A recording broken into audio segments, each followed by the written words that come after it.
The Senate Intelligence Committee says Russia did meddle in the 2016 election. The group of 8 Republicans and 7 Democrats released its report Wednesday and noted Russia's interference came partly with the goal of electing President Trump. Nancy Cortez has more. 2 committees, both led by Republicans, have now come to very different conclusions. In a bipartisan announcement, the Senate Intelligence Committee said today that after 14 months reviewing the sources, tradecraft, and analytic work, we see no reason to dispute the conclusions of the U.S. intelligence community from 2016. Senator Mark Warner is the committee's top Democrat. Russians massively intervened in our elections to the purpose of helping Mr. Trump and hurting Hillary Clinton. Contrast that with the more partisan report released last month by Republicans on the House Intelligence Committee. They drew praise from President Trump for concluding that Russia's sole intent in 2016 was to undermine the U.S. electoral process. A third committee released transcripts today that underscore Donald Trump Jr.'s keen interest in Russian dirt on Hillary Clinton back in 2016. In his closed-door interview with the Senate Judiciary Committee last year, he said, "I agreed to listen and I was willing to listen to information about Clinton at his now infamous meeting with a Russian lawyer at Trump Tower." His comments contradict his original claim that the meeting was about Russian adoptions. Connecticut Democrat Richard Blumenthal. My impression from watching Donald Trump Jr. in that meeting is that he evaded and contradicted himself in many of his answers. Nancy Cortez joins me now from Capitol Hill.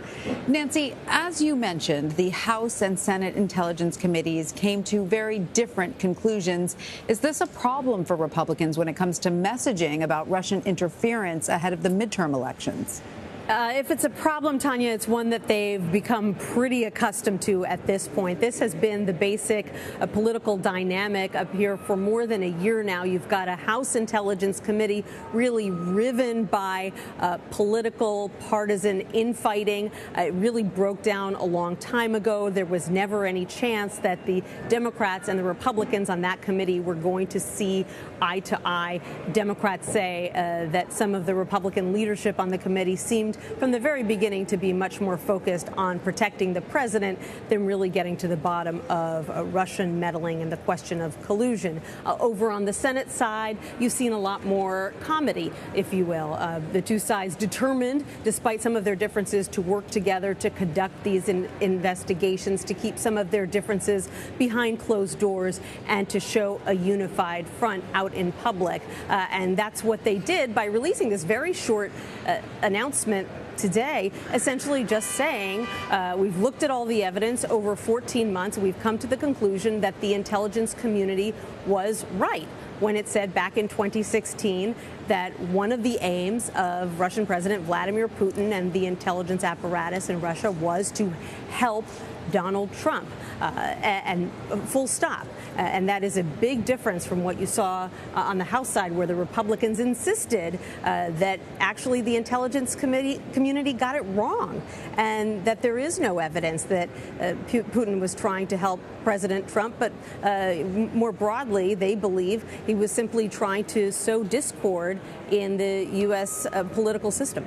So, Nancy, you also mentioned the transcripts from Donald Trump Jr.'s testimony on the now infamous Trump Tower meeting. What else did those show?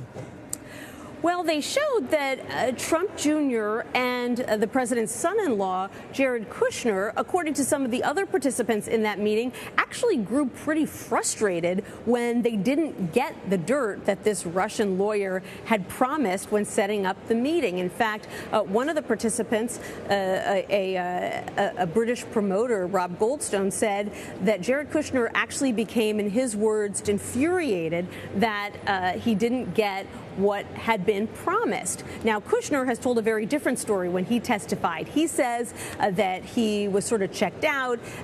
He very quickly came to the conclusion that this meeting really wasn't worth his time, that he was very busy, and that he actually texted one of his assistants and asked them to call him so that he would have an excuse for getting out of the meeting. So what you see when you read these hundreds of pages of transcripts, interviews with various participants in the room, is that there are a couple of different storylines from different people who were there about what this meeting was supposed to be about, what the Trump folks got from it, and how they felt about that. Now, these findings come as the president and other Republicans have recently ramped up the rhetoric surrounding the special counsel's investigation into Russian interference.